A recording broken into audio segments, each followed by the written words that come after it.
McKenzie Darr graduated from the University of Washington with dual master's degrees in real estate and urban planning.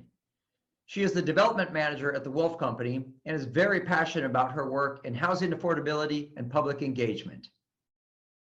Hey, McKenzie, thanks for joining us today. Help us understand your background from before you connected with the UW graduate programs. Hi, James. Thanks for having me. I'm excited to be able to talk with you both today.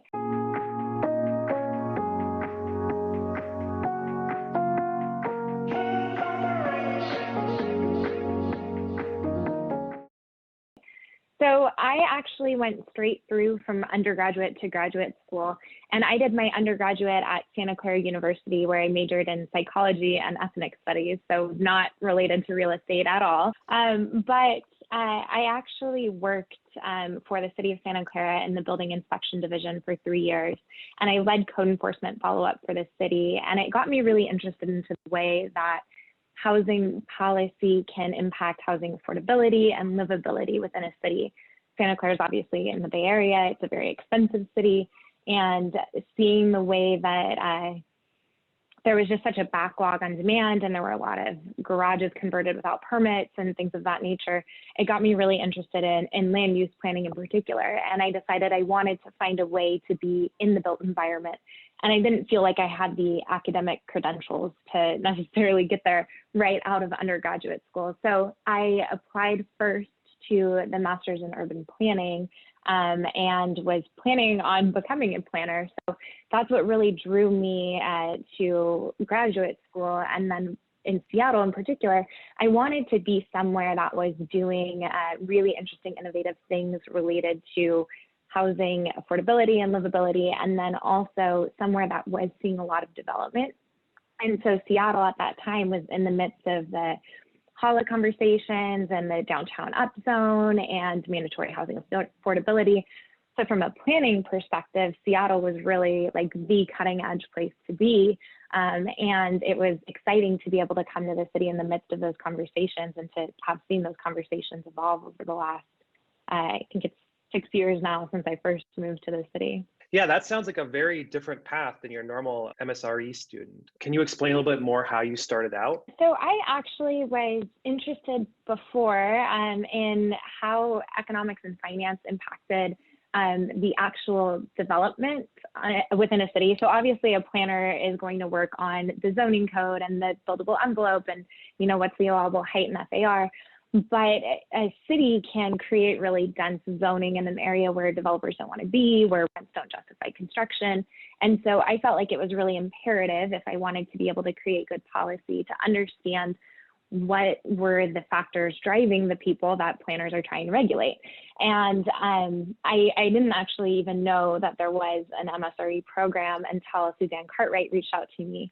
And she sent me an email asking if I wanted to join for orientation because I had been interested in the real estate specialization. And she was like, why not do a whole nother master's degree? But once I went to orientation, and that year we toured the Amazon campus with John Shetler. We went to the Spring District with the Right Renside Company. We went to all of these different places. I think at the time too, we saw a presentation from Greg Smith. We were able to connect with all of these really, really impressive people as we went through orientation. And it just got me more and more interested in the program and in being in a position to make decisions and not just regulate decisions other people are making. And so I continued to take some introduction to real estate courses, and I became more and more interested in development and not just in planning. And I decided to add on the MSRE really after I interned for a planning department. And I appreciated the work, but your ability to impact a project's design is limited in some ways by the publicly adopted code. So you can't necessarily be like, I think this would look really cool if you added this different type of building or if you change this configuration, because it's not necessarily within your purview as a planner. So with that newfound commitment to be in a position to really make decisions, to drive design, I wanted to segue into development. And I felt like the MSRE was really the way for me to do that. And it worked out. So I couldn't be happier that I had that foundation in policy and that foundation in regulation, but have had the opportunity to kind of round out that experience with the MSRE and then take both of those pieces, understanding the planning, the policy, the regulation, and also the finance and the process related to development, and bring that all together at Wolf. You have a great depth of knowledge in both urban planning and in real estate. And the great thing about the University of Washington is you can take courses within the urban planning department, and there's a lot of crossover between the students. Do you have any recommendations on what classes or what skill sets would be really important for someone that's interested in development to have in that urban planning arena? So while I was there, the best course I would say was a comprehensive planning course that is taught in the winter. And it just gives you a good overview of the planning process, so you can kind of understand entitlements better as a developer, because it talks you through what a comprehensive plan is, how it's developed, how that's translated into zoning code, and what zoning code means for figuring out allowable uses and buildable envelope and density and things like that. And so that course is a really good introduction to planning as it pertains particularly to developers. I did see also, though, that there appears to be a site planning course, and I'm not sure when that's offered, but a site planning course is going to be so beneficial. And in general, I would say from a skill set perspective, the better that you can get at property research in advance, like the better it is for you as an individual and as a developer, because the more that you can kind of take on yourself, and the more that you can vet without hiring third parties, the better you can spend your time, because you're not having to hire people that are going to give you an answer that you hopefully could have found yourself much faster if you were able to do that research. And then obviously it's much cheaper. So getting comfortable with figuring out what resources are available generally at a county level, or, you know, like King County Assessor's Office, things like that. And figuring out how, particularly for garden apartments as well, where you have more infrastructure constraints and potentially more critical areas on site, those things are potentially less impactful for urban sites, but in Seattle, you might have environmental remediation and things like that. So being able to figure out as much as you can about a site yourself before engaging third parties and spending time on it can be really beneficial. All of that helps you determine what your yield is, how much time you need to spend working with consultants. If you know you need a full transportation impact analysis for entitlements, and you can hire your transportation consultant on day one, it's going to expedite your process so much than if you had to wait for your pre-application meeting and you're hiring them on day 60. So I think that being able to do that research to get comfortable with the code, to get comfortable with parcel viewers and things like that, it's hugely beneficial, and it will ultimately save you a lot of time and money, and it can make you a really strong resource to a new team. If you're working, say, in a smaller shop where they're doing most of that work in-house and you can bring in that expertise, it can be really valuable. So for example, at Wolf, whenever we're looking at new sites, usually those in the Northwest are sent over my way. I dig deep into the zoning code. I dig deep into all of the resources I can find out about utility availability, historic uses, and critical areas, things like that, so that once we actually get under contract, we hopefully have a better sense of what we're dealing with, and we know what approvals we need from investment committee on spend and all sorts of things like that. I think it's a really useful skill, and I'd recommend everyone get comfortable with those things. Great. Well, good question there, James. James, you just finished up the program. I'm going to ask you, what was your favorite class while you were attending the MSRE program, in or outside the department? Actually, as McKenzie just discussed, I did take the site planning course and got a lot of useful tidbits out of it. I realized that my drawing skills were not up to par, and actually did most of my drawing in PowerPoint. So, you know, the real estate guy drawing in PowerPoint. I think that gives a great insight to you understanding what's around the site, what's on the site, and more than just the numbers of it, you really understand the physical manifestation of what's going on. So I really like that one. And the other one that I would say would be appraisal, which really forced us in our class to dig in and visit buildings, talk to property managers, and really do a large set of due diligence on how these buildings are operating and what's their inflows, outflows, what's around, that type of stuff. So that would be the other one that really enjoyed and kind of was a great kickoff to the program as a whole.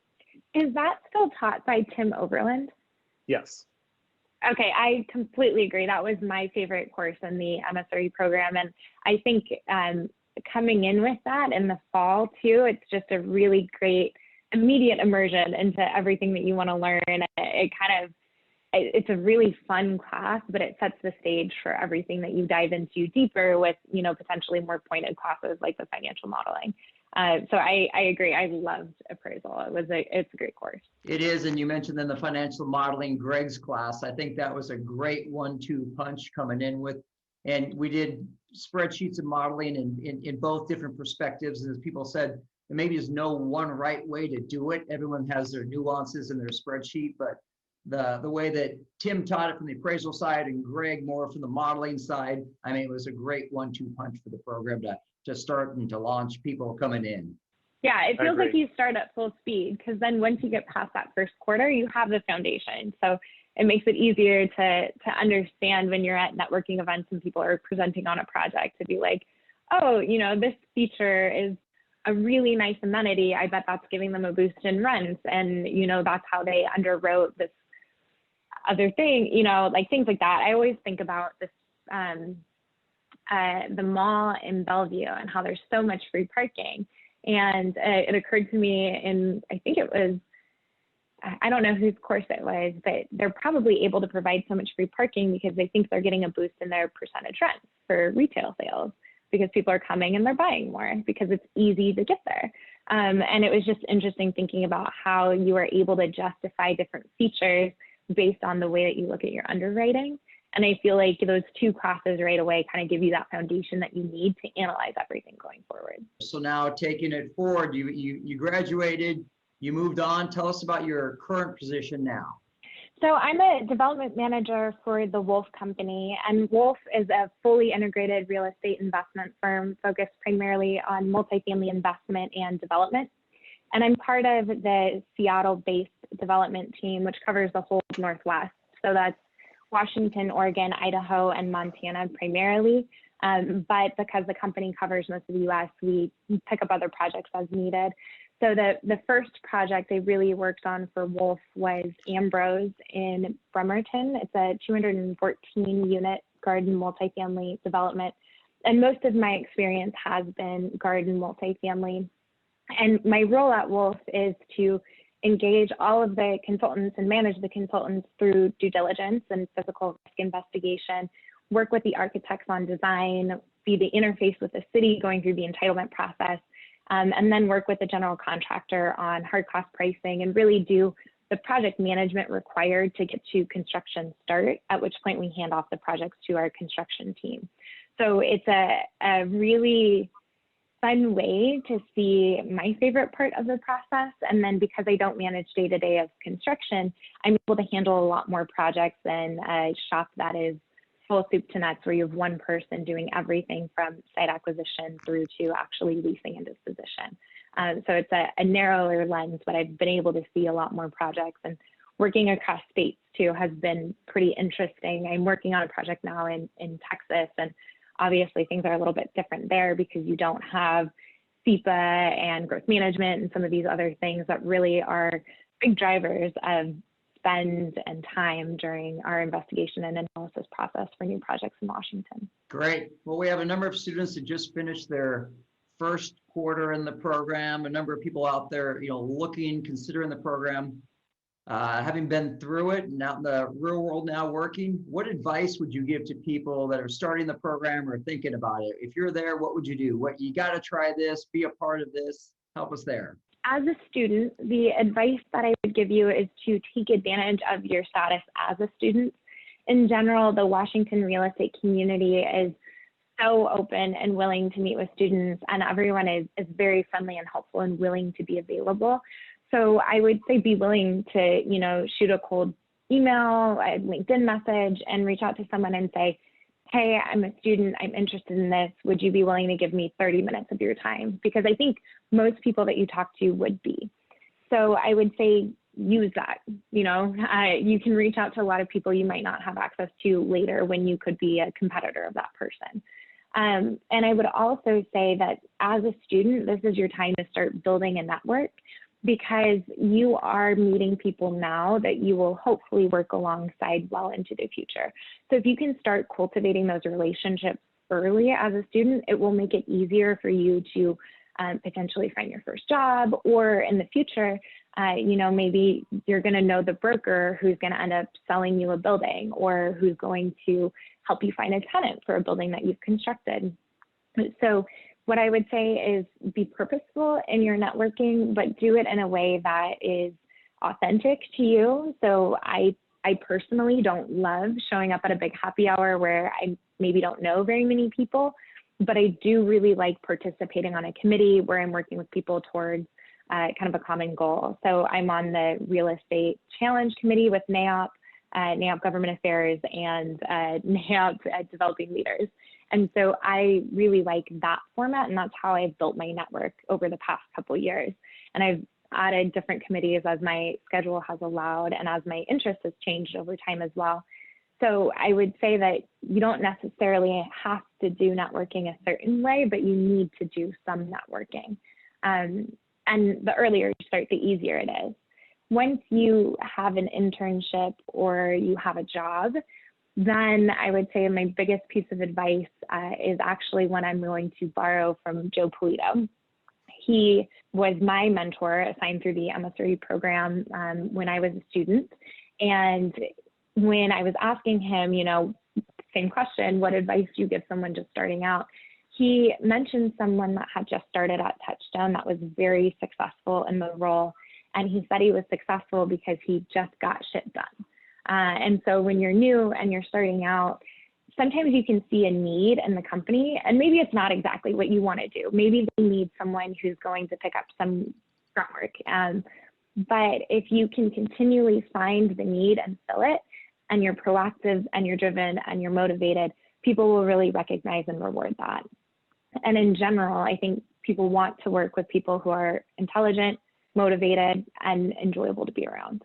So as long as you can find ways to just get things done, I think that you can be successful.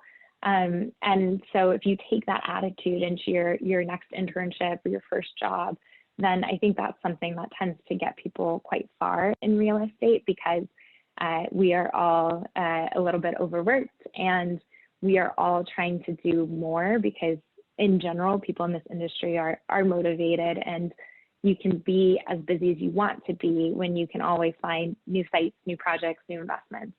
So if you can help people find ways to stay busy, I think people appreciate it. We've talked a lot about education, urban planning, and all that. I want to know more about you. So what's your favorite book or hobby or a charity that you're really, really interested in? I'll go with hobby. I love live music, and this year has not been favorable to someone with that as an interest. But last year, 2 years ago now, in 2019, I actually went to 30 concerts throughout the year. And so it was pretty fun, because all of my friends knew if they had a show that they wanted to see, I would always say yes.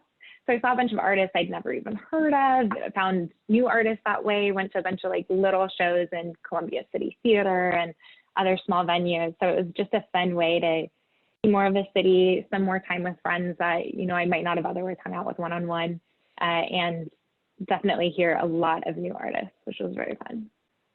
So I'm looking forward to being able to get back to that. We all are. Yeah. Absolutely. Hopefully we can get through this and finally wrapping up. You have such a wealth of information. If people would like to get in contact with you, what's the best way for them to do so? I'm totally happy to chat with anyone interested. The best way to contact me is probably via email. So my email is mdarr@awolff.com, or via LinkedIn if that's easier too. For anyone, I'll respond either way. We'll put a link up to each of those on this video so people can do so. Thank you so much for coming on today, and we greatly appreciate it. So thank you. Great. Thank you.